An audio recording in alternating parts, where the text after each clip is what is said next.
Hello দর্শক বন্ধুরা, আজকে আপনাদের কাছে মহাকাশ নিয়ে আবার একটি ভিডিও আমি নিয়ে এসেছি।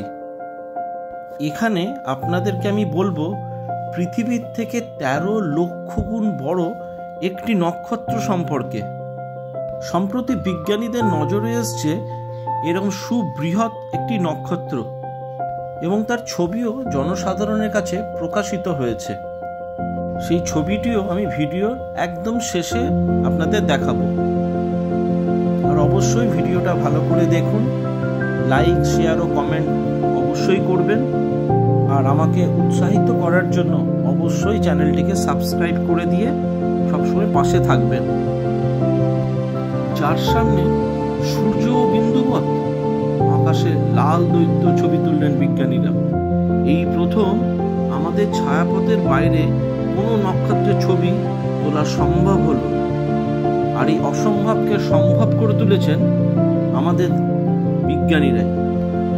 European southern observatory very large telescope ইন্টারফেরোমিটারে ধরা পড়েছে এর ছবি। এই অতিকায় নক্ষত্রটি কিন্তু সত্যি দৈত্য। আসলে কোনো নক্ষত্র বুড়ো হলে সে হয়ে ওঠে লাল দৈত্য, এক অতিকায় লাল বল হয়ে। তখন সে জ্বলে থাকে আকাশে, পরে অবশ্য দ্রুত ভর হারিয়ে নিজের বাইরের স্তরগুলোকে উড়িয়ে দেবে সে, যদিও ভিতরের মূল অংশ অক্ষতই থাকবে। ঘন হয়ে সেই তারাটি পরিণত হবে শ্বেত বামনে। সেই সময় তাকে ঘিরে রাখবে এক গ্যাসের আস্তরণ, যাকে বলা হয় নেবুলা। এই অবস্থার শেষে কালো বামন হয়ে পড়বে সেই নক্ষত্র। তবে সেই দশায় পৌঁছতে এখনো দেরি রয়েছে। আপাতত ও G64 এক অতিকায় লাল দৈত্য হিসাবে দৃশ্যমান এবং তার সেই বিরাট শরীরের সামনে আমাদের সূর্য কার্যতই বিন্দুবৎ, যার ডাকনাম দেওয়া হয়েছে বেহেমথ স্টার, অর্থাৎ জলহস্তির মতো অতিকায়। সুপারনোভা হওয়ার পথে এখন সে নিঃসরণ করে চলেছে গ্যাস ও ধুলো। দেখা গেছে এর ভিতর সিধিয়ে যেতে পারে পৃথিবীর আকৃতির 13 লক্ষটি গ্রহ, কিন্তু সেই সূর্যকেই একটা বিন্দুর মতো মনে হবে ও G64 এর সামনে। এই নক্ষত্রটি অবশ্য আমাদের ছায়াপথের সদস্য নয়। 1,60,000 আলোকবর্ষ দূরে অবস্থিত এই নক্ষত্রটি লার্জ ম্যাগেল্লানিক ক্লাউড ছায়াপথের তারা। এই প্রথম আমাদের ছায়াপথের বাইরে কোনো নক্ষত্রের ছবি তোলা সম্ভব হলো। বলে রাখা ভালো, এই নক্ষত্রটির মতোই দশা একদিন আমাদের সূর্যেরও হবে। অন্য বহু তারার মতো শক্তির অভাবে মৃত্যুর কোলে ঢলে পড়বে সেও।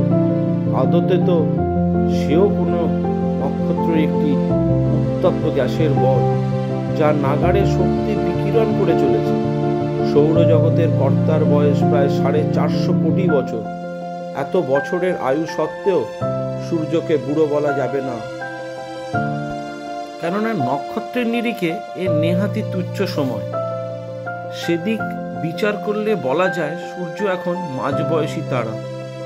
নাসার বিজ্ঞানীদের বিশ্বাস সূর্য তার অর্ধেক আয়ুর কাছাকাছি পৌঁছেছে।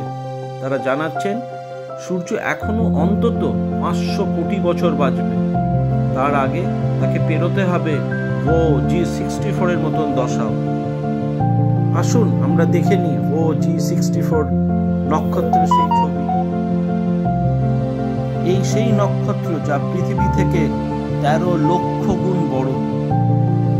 আশা করি ভিডিওটি আপনাদের ভালো লেগেছে। এখন এই পর্যন্তই, আবার পরের ভিডিওতে দেখা হবে।